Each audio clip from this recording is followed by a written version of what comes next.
closet, knocking at the doors on the brain. It seems he's waiting for the chance to inflict on me a lot of his pain.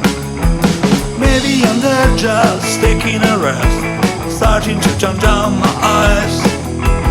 Then he arrives with all his gang, and I guess I sit down and smile. Yeah, and I don't know who is here, and I don't want to meet him. He comes to give me a grip, and I don't know who is here.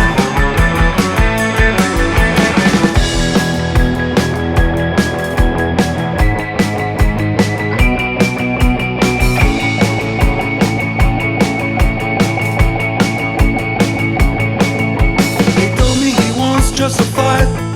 I thought he sleeps most of the time. He just shows himself as a friend, for the easy of an area pride. And he brings you chain and gun in front of a strict room.